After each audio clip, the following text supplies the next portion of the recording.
ये है वो कागज़ का टुकड़ा जिसके पीछे आज हर इंसान पागल है। अगर आप इस पे गौर से पढ़ें तो इस पे लिखा ये हुआ है कि हामिले हज़ा को मुतालबा पर अदा करेगा। अब इसका मतलब क्या है? इसका मतलब ये है कि जब आप ये किसी को नोट देंगे तो उसको इतनी वैल्यू आपको इन रिटर्न देनी पड़ेगी। और ये कौन डिसाइड करता है कि वैल्यू क्या है, कौन डिसाइड करता है कि ये नोट चलेगा, इसको समझने के लिए हमें देखना पड़ेगा कि what is the history and evolution of money. अब बिफोर मनी भी कुछ होता ही होगा, क्योंकि करेंसी, ऐसा भी टाइम था जब करेंसी नहीं थी। तो उस टाइम पे ऐसे होता था कि देयर वर बार्टर सिस्टम्स। अब बार्टर सिस्टम क्या होता है? बार्टर सिस्टम बेसिकली सिर्फ एक ट्रेड है। एज इन फॉर एग्जांपल मैं कहता हूँ कि मैं एप्पल चाहता हूँ।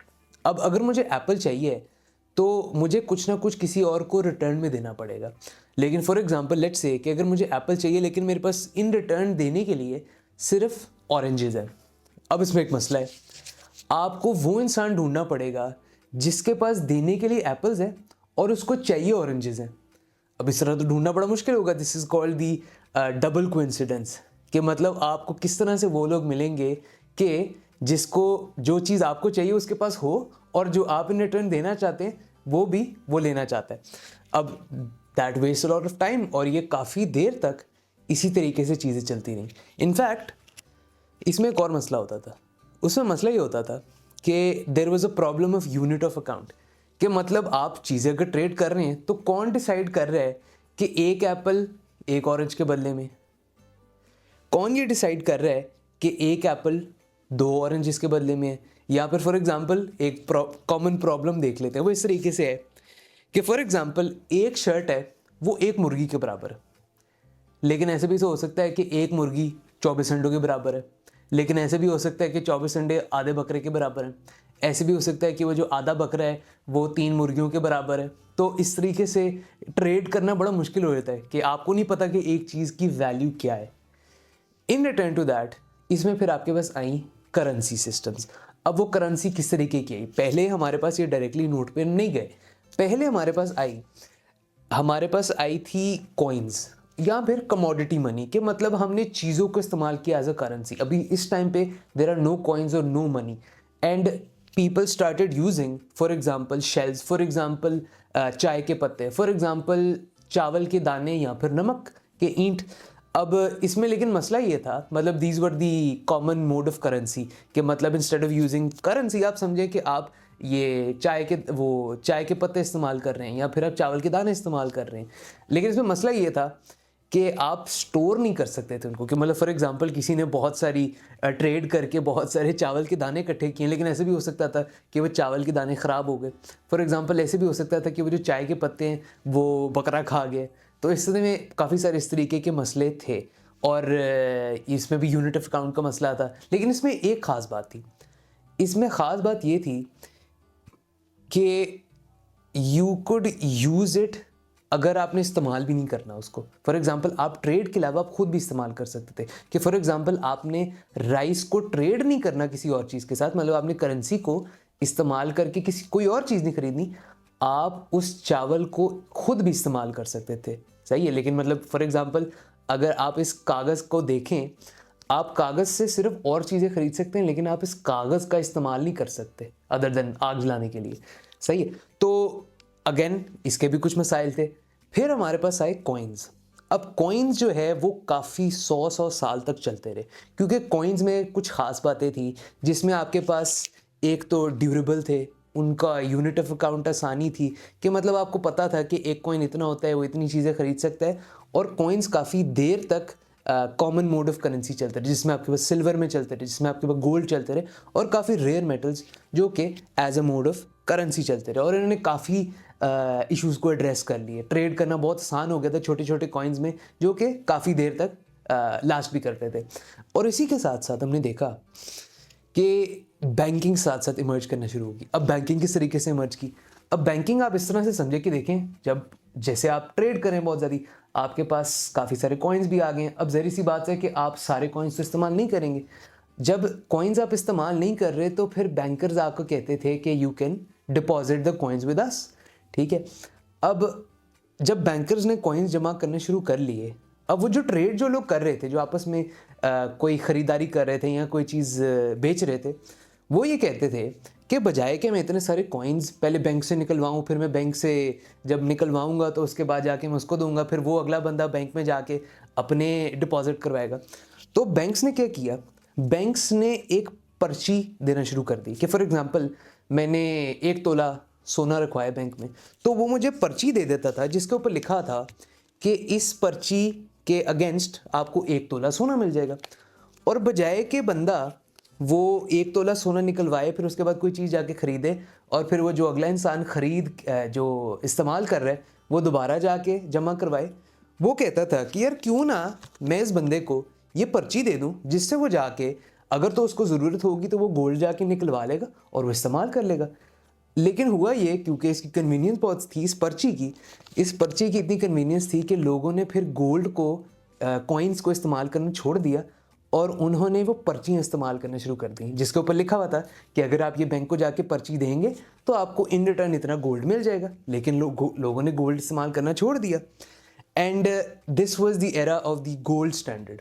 अब गोल्ड स्टैंडर्ड में यही हो रहा था कि आपको पता था कि बैंक में गोल्ड है और आप अगर तो पर्ची देंगे तो उसकी जगह आपको गोल्ड मिल जाएगा, लेकिन no one was using gold. तो इसमें एक ख़ास बात ये है, इसमें बहुत ज़रूरी बात ये है कि there was a gold standard के आपके पास एक सर्टेन अमाउंट ऑफ गोल्ड है। इसका मतलब है कि आप उतनी ही पर्चियाँ निकाल सकते हैं। मतलब फ़र्ज़ करें आपके पास 1 तोला गोल्ड है, आप 1 तोला गोल्ड की जगह 100 रुपये की पर्ची निकाल सकते हैं। मतलब अगर 1 तोला गोल्ड टोटल गोल्ड है तो दैट मीन्स आपका टोटल जो पर्ची है उस हिसाब से ही होनी चाहिए।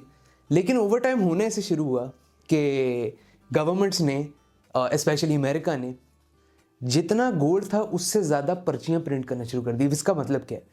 इसका मतलब ये है कि फ़र्ज़ करें अगेन 10 तोला गोल्ड है टोटल पूरे फॉर एग्जांपल दुनिया में, और 10 तोला गोल्ड के बदले में सिर्फ 1000 रुपया की पर्चियाँ हो सकती हैं कि मतलब वो 1000 पर्चियाँ अगर आप देंगे बैंक को तो वो सारा गोल्ड आप निकलवा लेंगे। लेकिन मसला ये हुआ कि गवर्नमेंट्स ने जितना गोल्ड था उससे ज़्यादा करेंसी प्रिंट करना शुरू कर दी। दैट मीन्स कि पर्चियाँ ज़्यादा हैं जिससे आप गोल्ड निकलवा सकते हैं और गोल्ड तो ना है नहीं। और इस टाइम पे दुनिया के मॉनेटरी सिस्टम में एक शिफ्ट आया।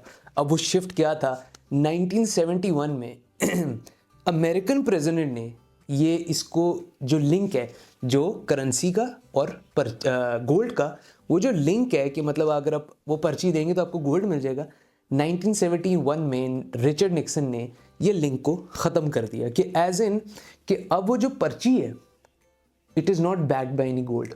उस गोल्ड की कोई value, sorry the currency has no value. मतलब पहले तो था कि वो पर्ची देंगे तो आपको गोल्ड मिल जाएगा, लेकिन उसने वो लिंक को ख़त्म कर दिया कि एज इन वो जो पर्ची है it is not backed by anything, it has no value जो उसके पीछे है। अब this is the current era of money जिसको हम कहते हैं फियाट मनी। अब फियाट मनी वो वाली करेंसी होती है जिसकी अपनी कोई वैल्यू नहीं है। इससे पहले there was currency which was backed with something, लेकिन अब आपके पास जो है वो करेंसी सिर्फ कागज़ का टुकड़ा है और वो किस बेसिस पे चलती है कि जब मैं फॉर एग्जांपल अगर किसी को मैं 100 रुपये देता हूँ और वो 100 रुपये रिसीव करता है, there is an exchange of value कि मतलब जो 100 मैं समझता था जिसकी 100 रुपये की वैल्यू है वो मैंने ले ली उससे और मैंने वो नोट दे दिया, मैंने उसे वो नोट दे दिया जिसके बदले में वो जितनी 100 रुपये की चीज़ें वो सारी खरीद सकता है जो कि उस वैल्यू की होंगी।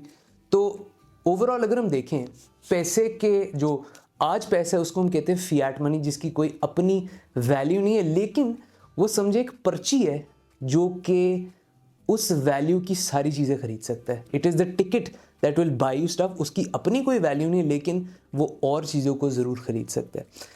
अब अगर हम देखें कि पैसे के क्या इस्तेमाल हैं जो कि ये जो नोट है वो पूरा करता है, first of all is medium of exchange कि मतलब ये बीच वाली चीज़ है कि जो ट्रांजैक्शन होती है वो ये बीच वाली चीज़ है कि फॉर एग्जांपल अगर मैं कोई चीज़ चाहता हूँ तो मैं उसको ये नोट दे सकता हूँ और फिर वो नोट इस्तेमाल करके अगला बंदा कुछ और खरीद सकता है, तो ये समझे कि नेसेसरी ईवल बन गई। दूसरा जो बाकी हमारी करेंसीज में हमने देखा था कि वो नहीं है, that is the unit of account कि फॉर एग्जांपल बार्टर सिस्टम में हमने देखा था कि फॉर एग्जांपल एक शर्ट एक मुर्गी के बराबर है, लेकिन अब इसमें फॉर एग्जांपल मैं किसी को कहता हूँ कि मैंने शर्ट और ट्रेड करनी है और उसके बदले मुझे चिकन मिल जाएगी।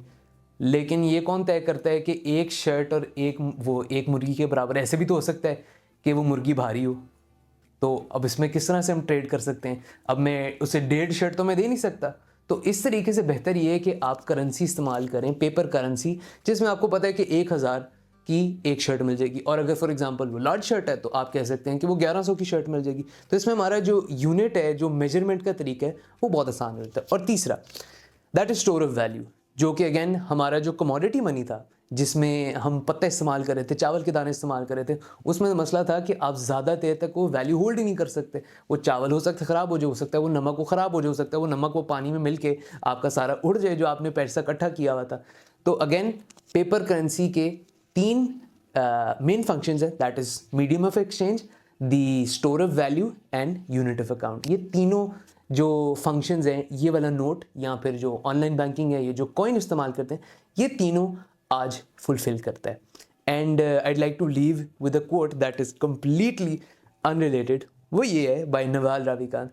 वो कहता है कि money will only solve your money problems. Thank you for watching.